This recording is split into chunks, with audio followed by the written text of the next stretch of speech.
The family reunion was supposed to be a judgment, but when my niece dared me to leave, I called 2 extraction teams and accidentally started a corporate war inside the dining room. The polished mahogany table at Aunt Beatrice's estate gleamed under the crystal chandeliers, reflecting the strained smiles of the assembled family. It was the annual summer gathering, less a reunion and more a performance review of who had achieved what, measured strictly in net worth. I, Daniel Hayes, the prodigal cousin, or perhaps just the perpetually dusty one, sat at the far end, nursing a glass of tap water disguised as artisanal spring water. I hadn't expected an invitation, frankly. After my startup spectacularly cratered 5 years ago, taking a chunk of my inheritance with it, the family consensus shifted from promising to embarrassment. I was the cautionary tale whispered between polite coughs. Aunt Beatrice, matriarch and gatekeeper of the Hayes legacy, surveyed the room like a hawk examining its poorly organized nest. Her eyes finally landed on me, narrowing with a familiar blend of pity and disdain. "Daniel!" she boomed, her voice cutting through the clinking of champagne flutes. "It's quaint that you could make it.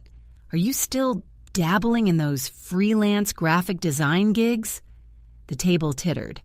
My cousin Marcus, resplendent in a suit that cost more than my car, leaned forward, eager to deliver the coup de grace. Marcus had just closed a major merger. He smelled success. I smelled old potpourri. "Actually, Aunt Beatrice," I began, trying to keep my tone level, "the freelance work keeps the lights on, and I've been exploring some new avenues lately. Very interesting projects." "Projects?" Marcus scoffed, swirling his expensive Bordeaux. "Daniel, let's be honest. You're running on fumes and goodwill. You missed the memo on modern finance.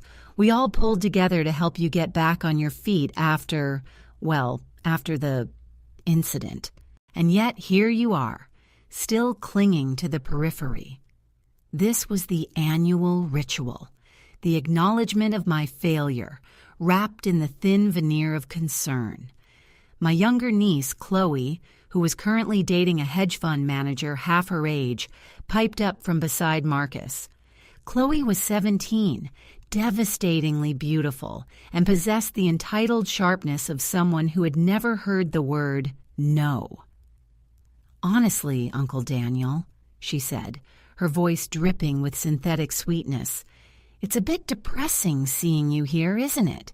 Everyone else is talking about property portfolios and European holidays. You look like you just rolled out of a bus station." The atmosphere tightened. I looked down at my slightly worn but still tailored suit. I didn't belong among the silks and Rolexes, but I was family, at least by blood, if not by bank balance. "Chloe, that's hardly necessary," Aunt Beatrice chided weakly, already enjoying the drama. Chloe ignored her.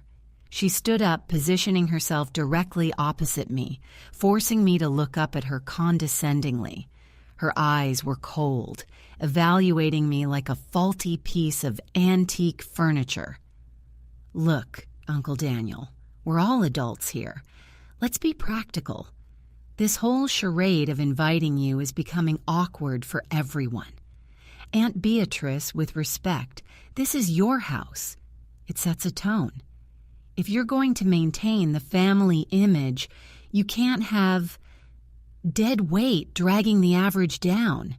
She paused, letting the silence swell. Marcus nodded enthusiastically. Then Chloe delivered the line that, while expected in spirit, still struck me like a physical blow. She leaned in, her voice dropping to a harsh whisper that somehow carried across the entire dining hall. My niece screamed, "We don't need poor relatives." The sound was sharp, ugly, and final. For a split second, the entire room froze. I saw Aunt Beatrice's face crumple in horror, and Marcus looked momentarily uncomfortable, realizing Chloe had overplayed her hand. But I didn't flinch. I didn't blush. I didn't argue or defend myself against the brutal truth of her statement. Instead, a slow, almost imperceptible smile spread across my face. A genuine smile, the first one I'd felt in months. It was the smile of a man who has just heard the starting gunfire. I calmly set down my glass of water, the faint clink echoing in the sudden quiet. I reached into the inner pocket of my jacket, bypassing the standard space where a phone usually rested, and pulled out a sleek, obsidian black device I usually kept hidden. It wasn't the latest model, but it felt solid, weighty. I looked directly at Chloe, who was still radiating triumphant cruelty, and then, without breaking eye contact with her, I just smiled and dialed a number. The silence in the room was now thicker than the gravy on the untouched roast beef. Everyone was watching me, not with pity anymore, but with a confused, sharp-edged curiosity. The smile on my face felt alien, almost predatory, and it made Chloe take an involuntary half-step back. She was expecting tears, an apology, perhaps a hasty exit, not this unnerving calm. The phone began to ring.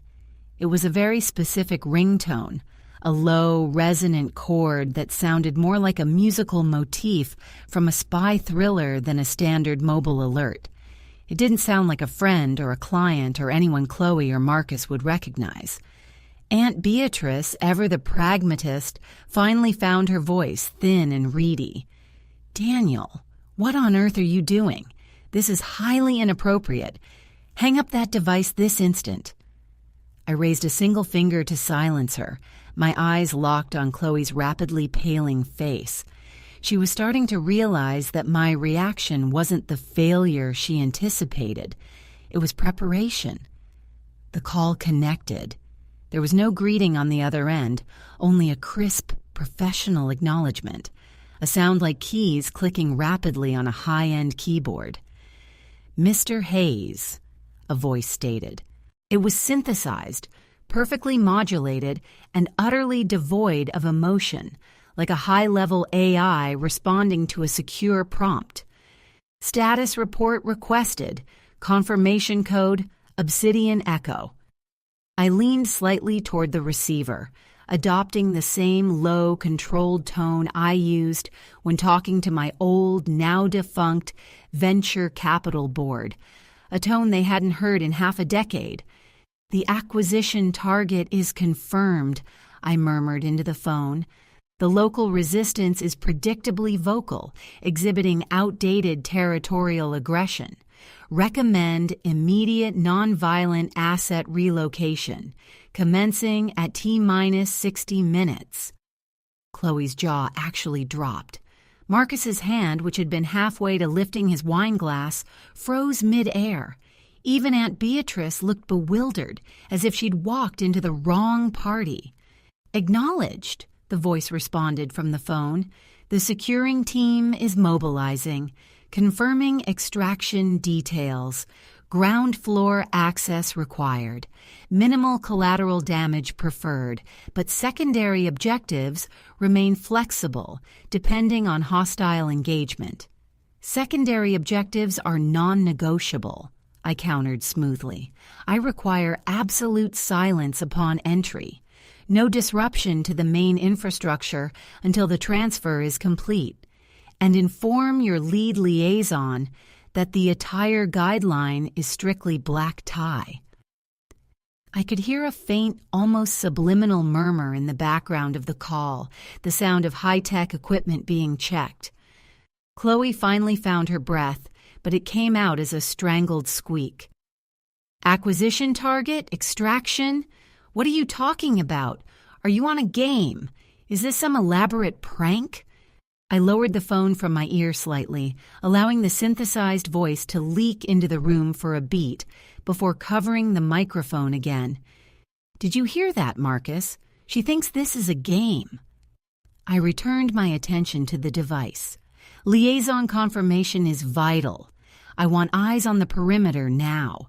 Specifically, I need confirmation that the access route through the Western Conservatory is clear of botanical obstructions. Mr. Hayes, the voice stated, and I noted a subtle shift in the tone, a sense of speed. Our aerial reconnaissance confirms the western perimeter is currently clear, save for one highly agitated individual attempting to secure a silver trophy near the reflecting pool.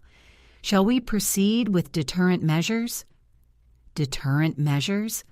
That sounded far more aggressive than I intended.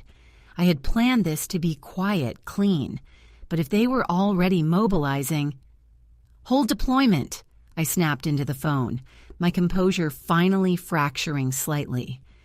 "Do not engage the silver trophy individual yet. I need a moment to secure my personal effects first.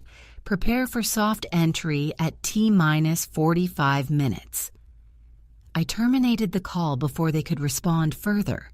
The obsidian phone went dark. The room was utterly silent again, the air thick with unspoken accusations and sheer terror. Chloe was staring at me, her earlier bravado completely shattered.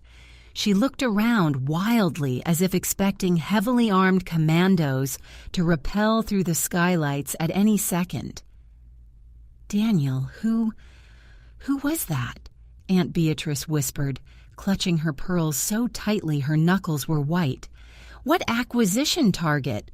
This is our family home." I stood up, finally pushing back my chair. The movement felt momentous, like a king rising to address his court. I looked down at Chloe, who was now visibly shaking, and then at Marcus, whose merger plans suddenly felt very small indeed. "It seems, Chloe," I said softly, adjusting the cuff of my jacket, "that when you told me we didn't need poor relatives, you forgot one crucial detail. Poverty is temporary. Leverage is eternal." I turned toward the large double doors leading out of the dining hall, walking slowly, deliberately.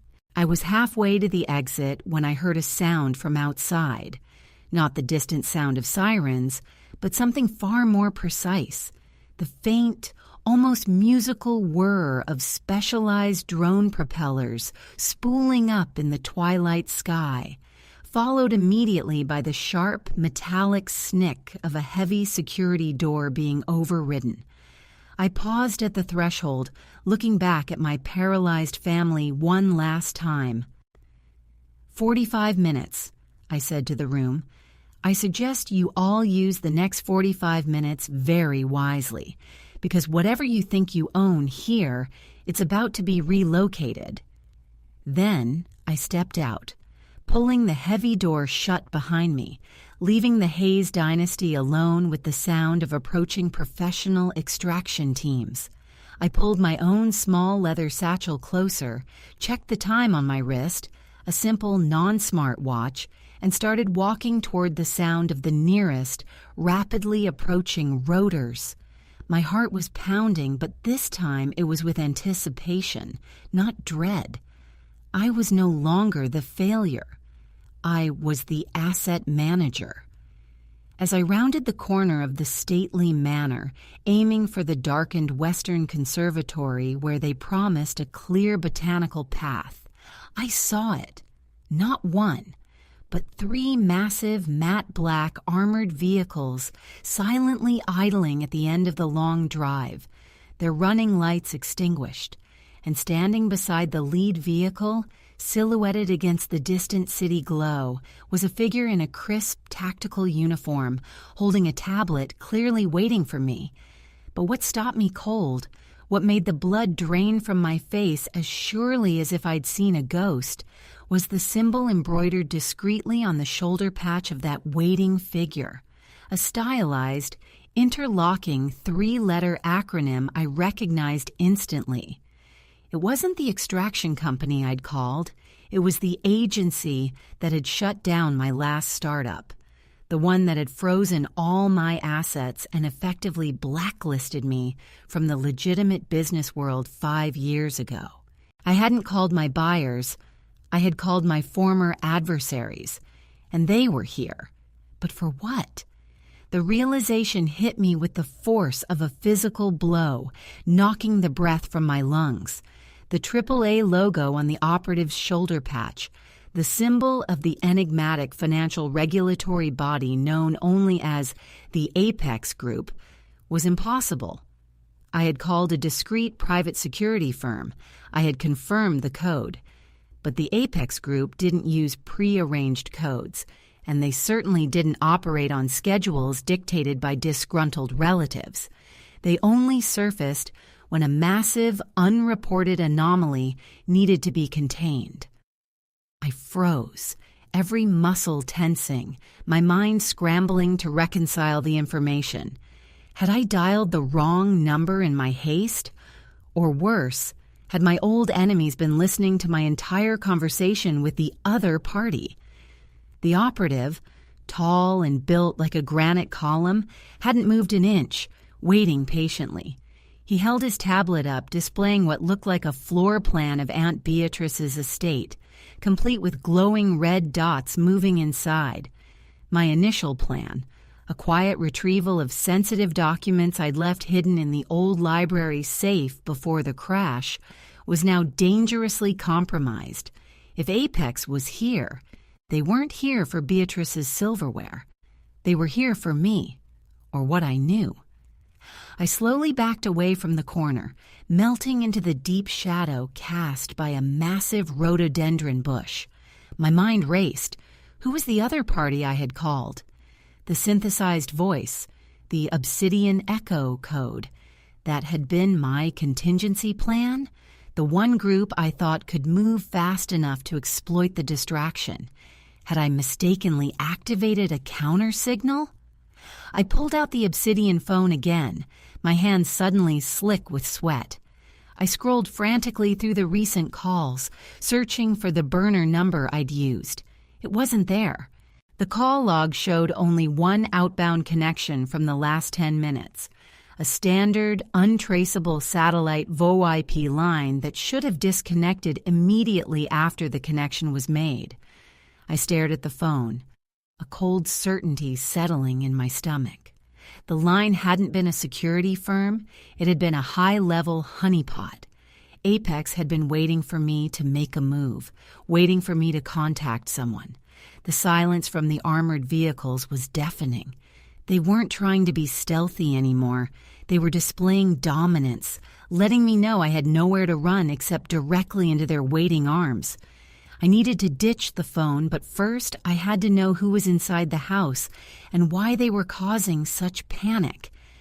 I crept back toward the dining hall windows, flattening myself against the cool stone facade.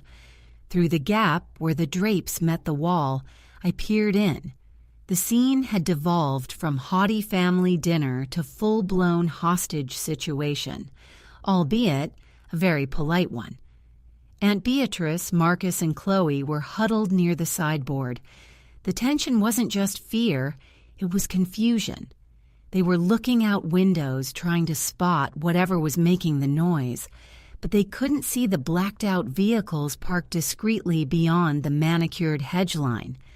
And then I saw him, standing by the now-open French doors leading onto the terrace. The main terrace, not the secluded Western Conservatory, was a man who definitely did not belong. He wore an immaculate tuxedo, utterly unruffled, adjusting his silk tie with an air of profound boredom. He was the other operative, the one who was supposed to be securing the extraction route. He was tall, lean, with slicked-back silver hair, and he was currently examining a fragile Ming vase on a pedestal with the casual scrutiny one usually reserves for a grocery price tag. My deepest apologies for the abrupt entrance, esteemed members of the Hayes family, the tuxedo man said, his voice a smooth, rich baritone, completely devoid of the synthetic coldness of the voice on my phone. My colleagues on the perimeter appear to have misunderstood the directive regarding soft entry. They tend to favor a more theatrical approach. Chloe started screaming again, pointing a trembling finger past him toward the side of the house. "Who are you people? We're calling the police." The tuxedo man chuckled, a dry, unsettling sound. "By all means do. They will, however, be momentarily detained by the gentlemen in the matte black transportation units. No, don't strain yourselves. We are here on behalf of Mr. Hayes." He tilted his head toward the shadowy bush where I was hiding. "Specifically, we are here to retrieve the assets he referenced, and quite frankly, we don't want to leave without them." He straightened, brushing a speck of dust from his lapel. "You see, the issue is complex. Mr. Hayes called 2 competing extraction teams. One was the official, regulated retrieval service, my service. The other was the Apex group, and Apex doesn't like being second to the party." The tuxedo man paused, drawing a small silver-plated cigarette case from his inner pocket, tapping out a thin, custom-rolled cigarette. He didn't light it. "The thing is," he continued, his voice dropping conspiratorially, "while Mr. Hayes was calling me to quietly retrieve those documents from the library safe, he was simultaneously activating an emergency protocol that Apex interpreted as a hostile takeover signal. They aren't here to arrest him. They are here to ensure that nobody leaves this estate with the data he possesses." He finally looked directly at the bush, his eyes somehow piercing the darkness. "So, Mr. Hayes, you've managed to summon 2 of the most effective and mutually hostile retrieval operations in the hemisphere to your aunt's dining room simultaneously. Which group gets to walk away with the package?" Before I could even formulate a response, a searing white light suddenly flooded the conservatory adjacent to the dining hall, accompanied by a high-pitched, whining sound that pierced the eardrums. It wasn't a drone. It sounded like a specialized cutting laser boring through reinforced glass. The tuxedo man dropped his cigarette case, his smooth facade finally cracking. "Blast it! Apex isn't waiting for the 30 minutes. They're going straight for the primary vault location." He spun around, abandoning the family entirely, and sprinted toward the opposite side of the house, shouting orders into a hidden communicator. I knew where the primary vault was. It wasn't the library safe. It was the hidden basement panic room, built during the Cold War, where Aunt Beatrice kept the real family secrets, the things that could genuinely ruin the Hayes dynasty. I had only 1 second to decide: stay hidden and let Apex secure the true leverage, or run headlong into the path of the Tuxedo Man's security team to beat them both to the prize. I burst from the shadows, sprinting toward the main hallway, just as the terrifyingly loud sound of shattering, reinforced glass echoed from the direction of the conservatory. I rounded the corner and saw the Tuxedo Man's lead operative charging toward the reinforced steel hatch hidden beneath the Persian rug in the foyer. But they weren't alone. Standing directly between me and the hatch, emerging from a service elevator I didn't even know existed, were 4 imposing figures clad head to toe in matte black armor, their helmet visors glowing ominously red. Apex had already breached the interior. The Apex team raised their weapons, not standard sidearms, but heavy, customized kinetic rifles, and pointed them directly at the Tuxedo Man's operative. "Stand down!" a harsh voice boomed from the lead Apex soldier, amplified by their helmets. "All unauthorized personnel are advised to surrender the immediate vicinity of Asset Containment Zone Alpha." The Tuxedo Man's operative reacted instantly, whipping out a silenced pistol, but he was too slow. The Apex rifle spat fire, not bullets but blinding bursts of directed energy that slammed into the operative, knocking him violently against the marble wall, where he slumped, unconscious. Now it was just me, standing in the middle of the foyer, trapped between the heavily armed, very real threat of the Apex group, who were actively neutralizing the competition, and the terrified, screaming family members who thought I was responsible for the invasion. The lead Apex soldier turned its glowing red visor toward me. I could practically feel the targeting laser locking onto my chest. "Daniel Hayes," the amplified voice stated, devoid of inflection. "Your cooperation will be noted. Remain stationary. We are here to discuss the terms of your surrender and the immediate transfer of all proprietary knowledge." I took a deep, shuddering breath, my hands still empty. I glanced desperately toward the shattered conservatory glass where I knew the Tuxedo Man's team was likely regrouping, and then back to the Apex soldiers blocking the only path to the basement. I had accidentally started a corporate war inside my aunt's house, and now, standing exposed in the hallway, I realized I had absolutely no leverage left to negotiate with either side. Just as the Apex soldier took a single, measured step toward me, Chloe, spurred by pure adrenalized panic, grabbed the heavy antique brass fire poker from beside the hearth and swung it blindly, wildly, connecting with the helmet of the Apex soldier closest to her. It was a pathetic blow against reinforced titanium, but it was enough. The soldier stumbled, momentarily losing targeting lock. The lead soldier barked a command. "Contingency protocol initiated. Secure the primary subject. Lethal force authorized on unauthorized interference." The 3 remaining Apex soldiers shifted their aim, their rifle barrels tracking away from the downed Tuxedo operative and swinging directly toward Chloe. And I knew, with horrifying certainty, that the next sound in that house wouldn't be shouting or negotiation. It would be gunfire. Time seemed to stretch and distort. The sight of those 3 kinetic rifles leveling toward my terrified niece snapped something vital inside me. The last vestige of my cautious, failed businessman persona evaporated.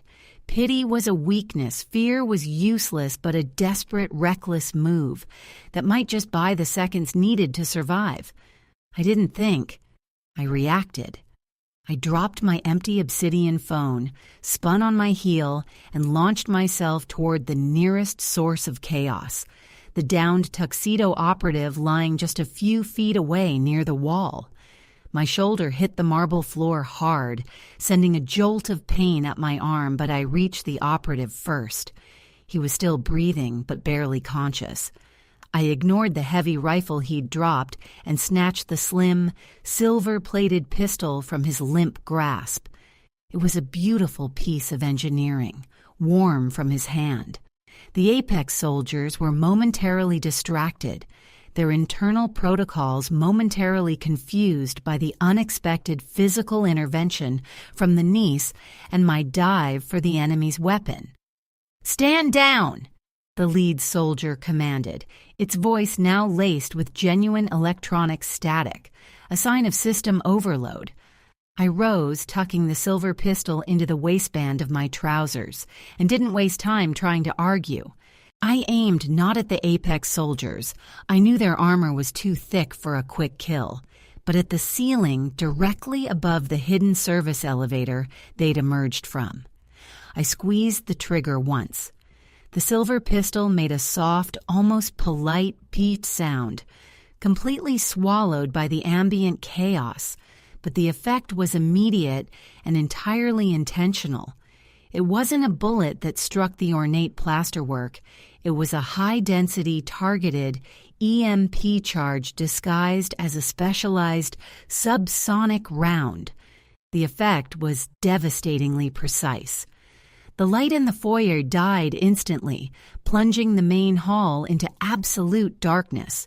The Apex soldiers' red visor lights flickered violently, then winked out completely. Their sophisticated armor systems, reliant on integrated targeting and communication arrays, were suddenly blind and deaf. The silence returned, but this time it was heavy, total, and disorienting. Only the distant, muffled screams from the dining room provided an auditory anchor. "Aunt Beatrice! Chloe, stay down!" I roared into the sudden void, hoping the sound of my voice would momentarily reassure them, or at least keep them immobile. I had bought maybe 10 seconds. 10 seconds before their internal backup power kicked in, or before they reverted to basic, unassisted sensory input. I fumbled in the dark for the steel hatch beneath the rug, my feet finding the familiar outline of the cold metal. I threw the rug aside and slammed my palm onto the pressure release mechanism. It hissed, unlocked, and the heavy door lifted an inch on its hydraulic hinges. Then, a new sound erupted from the darkness behind me, not the robotic voice of Apex, but the distinct dry cough of the Tuxedo Man. "Clever, Daniel. Very clever," he murmured, sounding much closer now. "But you only disabled their sensors. Their internal comms are running on hardline now. They know exactly where you are." I yanked the heavy hatch open, revealing the black, dusty shaft leading down to the subterranean vault. The Tuxedo Man, despite being hit by a directed energy blast moments before, was on his feet, his silver hair gleaming faintly in the residual light filtering from the outside wreckage. He had clearly found a low-light filter somewhere. "They're coming for the data," I said, bracing myself on the lip of the opening. "You should probably let them have it." "And let Apex consolidate that kind of destabilizing power?" The Tuxedo Man stepped around me, looming over the hatch. "Hardly. We have a vested interest in ensuring proprietary secrets are distributed, not centralized. Now get down there and secure the core drive. I'll handle the blind, heavily armed boys in the kitchen." He didn't wait for a response. He spun, locating the spot where his discarded pistol lay. As his fingers closed around the handle, I heard the faint whirring sound of the Apex helmets rebooting their visual spectrum. Red lights began to pierce the darkness, slowly illuminating the foyer. The Apex soldiers were back online, slower but definitely registering the two moving targets. "Unauthorized access to Containment Zone Alpha confirmed," the lead soldier bellowed, its targeting beams locking onto the Tuxedo Man. The Tuxedo Man didn't hesitate. He fired the silver pistol twice in rapid succession at the two soldiers nearest the dining room entrance, not aiming for armor, but for the hinges on the heavy oak doors. The specialized rounds sheared through the metal, and the doors slammed shut, wedging them tight against the frame. "Go, Daniel! Don't disappoint me twice!" he yelled, before sprinting toward the main bank of windows, clearly planning to engage the vehicles outside. I didn't need telling twice. I dropped into the dark shaft, plunging down, feet searching desperately for the maintenance ladder rung inside the shaft. I slid several feet before my boot finally found purchase. The last thing I heard before the shaft swallowed the light completely was the deafening crackle of directed energy fire tearing through the foyer, followed by the Tuxedo Man's triumphant, albeit strained laughter echoing from above. I landed hard on the cold, damp concrete floor of the forgotten panic room. The air was stale, thick with the smell of disuse and old paper. I scrambled to my feet, pulling out the small tactical flashlight I always kept in my boot. The beam cut through the darkness, revealing the centerpiece of the room, a massive custom-built server rack, humming softly, powered by its own ancient geothermal battery. the system that held every secret, every encrypted ledger, every piece of blackmail material the Hayes family had amassed over 3 generations. The core drive. I found the access panel easily. I inserted the specialized decryption key I'd carried for years. The key slid in perfectly. The system recognized me. A small green light flickered to life. I had seconds. I keyed in the command to initiate the remote data extraction sequence, praying my contingency contact, the real one, was still monitoring the emergency frequency. As the progress bar for the data transfer crawled agonizingly slowly across the small built-in monitor, I heard a new sound directly above me. Not the sound of gunfire or the whirring of drones, but the slow, deliberate grinding of heavy machinery attempting to penetrate reinforced concrete. Apex wasn't bothering with doors anymore. They were coming through the foundation. The progress bar hit 80%. The sound of grinding intensified, accompanied by the sickening screech of metal under incredible pressure. I leaned in, watching the digits tick upward, knowing that the moment that bar hit 100%, the house above might collapse, but the data would be safe. The grinding stopped abruptly. A terrifying, dead silence descended once more. Then, a single precise crack appeared in the concrete ceiling directly above the server rack, running from one corner to the other like a jagged lightning bolt. And through that crack, not a gun, not an EMP burst, but a single perfectly spherical droplet of thick, viscous, dark liquid dripped down, landing squarely on the monitor screen, instantly shorting out the display and freezing the data transfer at 98%. I stared, aghast, at the smear obscuring the screen. Not a drop of water, not oil. It was too dark, too heavy. Just as I recoiled, a metallic thunk reverberated through the room as the Apex soldiers, having failed to find a direct path, had apparently deployed some form of high-pressure drilling agent directly above the vault. And then, a voice, distorted but recognizable, crackled loudly through the newly forming fissure in the ceiling, directed right at me. It wasn't the synthesized AI, nor the calm command of the lead soldier outside. It was Marcus. "You think you can steal from us, Daniel? You think you can use our problems to make yourself rich again? That liquid, Uncle? That's coolant. We just breached the geothermal regulator for the entire system. Enjoy the silence, because in 60 seconds this room isn't just going to be dark. It's going to be incredibly, fatally hot." The temperature in the small subterranean vault was already climbing, the stale air turning immediately heavy and metallic.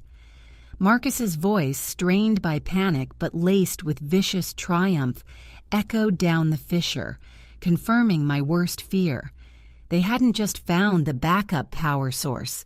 They were deliberately sabotaging the cooling system for the geothermal battery.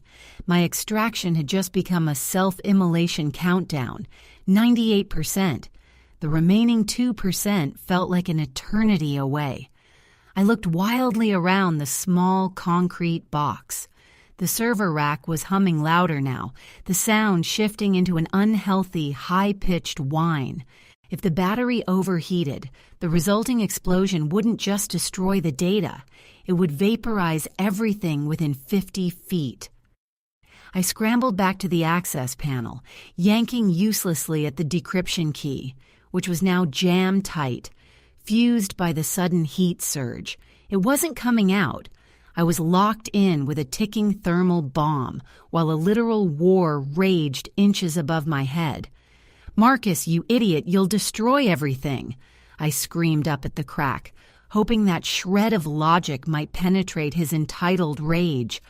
The only reply was Marcus's hysterical laughter, quickly cut short by a sharp alien crack from outside.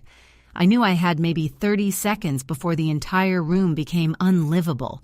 I couldn't wait for the data to finish transferring, and I couldn't get the key out. If Apex got in here, they'd kill me to secure the data, but if Marcus succeeded in his scorched earth retaliation, the heat would kill us all regardless. There was only one option left, the one I'd saved for the absolute worst-case scenario, the one that required more sacrifice than just my reputation.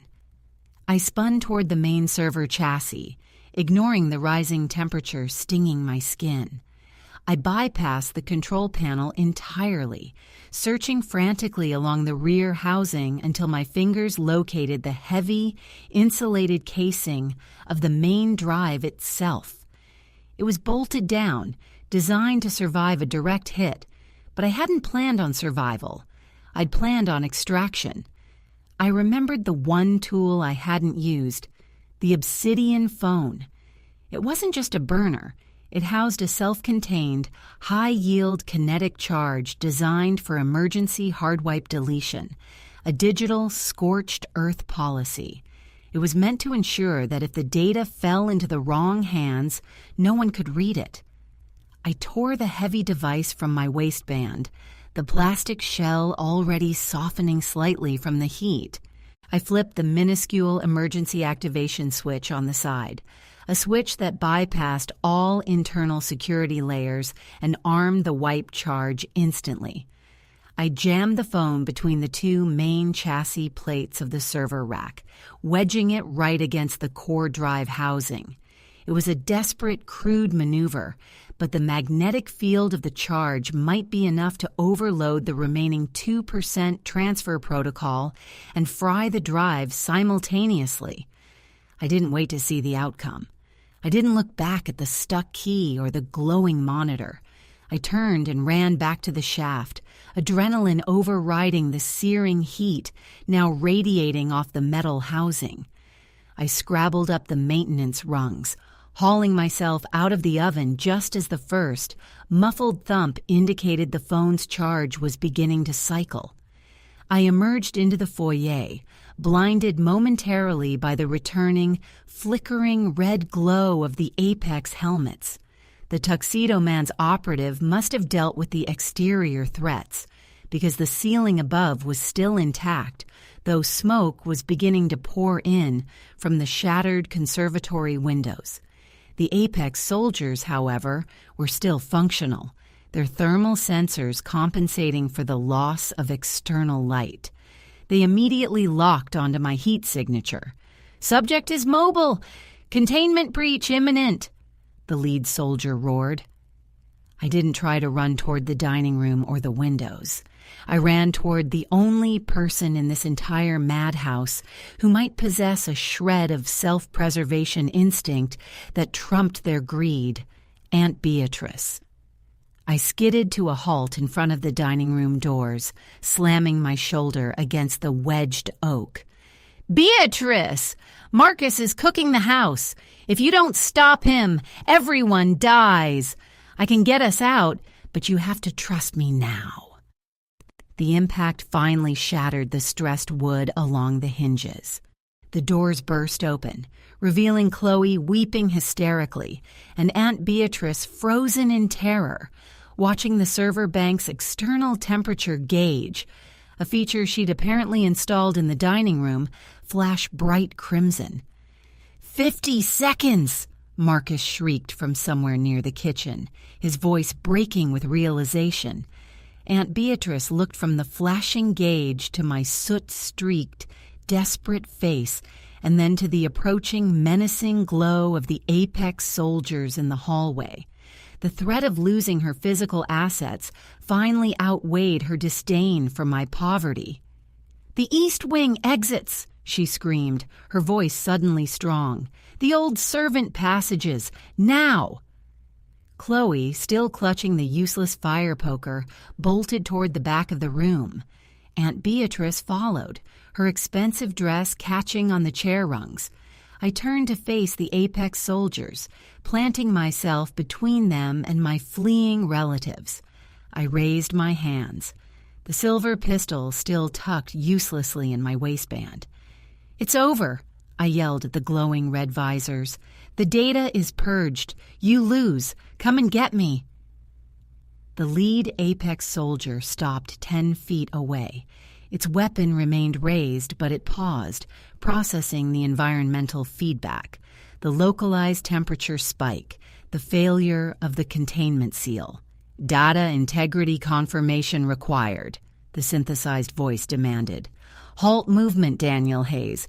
We require verification of purge."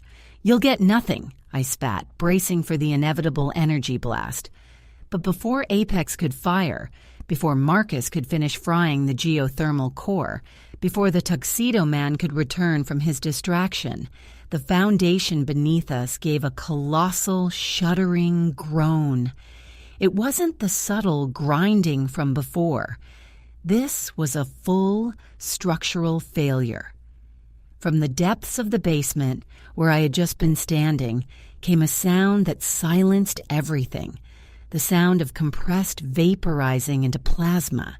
It was an implosive roar followed by a violent shockwave that slammed upward through the floorboards. Dust, pulverized concrete, and pieces of superheated metal erupted from the ruptured floor of the dining hall. The shockwave hit the Apex soldiers full force, knocking them off their feet like dolls, their heavy armor failing against the sheer chaotic force of the geothermal explosion. I was thrown backward, tumbling over the overturned dining table, my vision swimming in a cloud of dust and smoke. When the shaking finally stopped, the silence that followed was absolute. I lay gasping, coughing up concrete dust, slowly pushing myself up onto one elbow. The foyer was gone. Where the marble floor had been, there was now a gaping, smoking crater, leading down into nothingness, glowing faintly orange in the dark. The Apex soldiers were buried, or perhaps vaporized. The Tuxedo Man was nowhere in sight. Marcus's triumphant laughter had been silenced forever. I looked toward the back of the room. Chloe and Aunt Beatrice were huddled behind the heavy oak sideboard, which had miraculously served as a shield. They were covered in soot, but alive.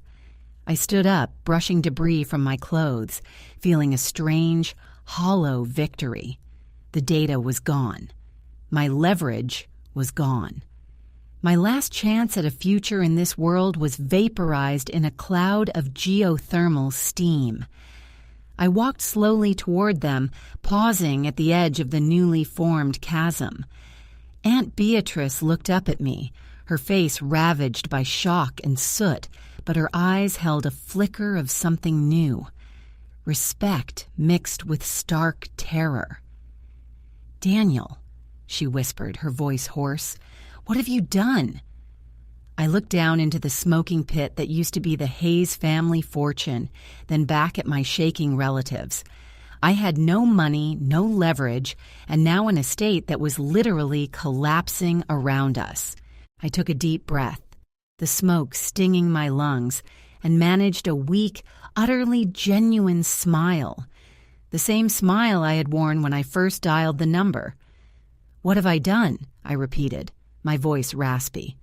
"I've done what you asked, Aunt Beatrice. I removed the poor relative, and now—" I paused, looking past them toward the distant, flickering lights of the city where the police and fire trucks would soon converge on the site of the massive explosion. "Now we all need to discuss how to explain this structural collapse to the insurance adjusters."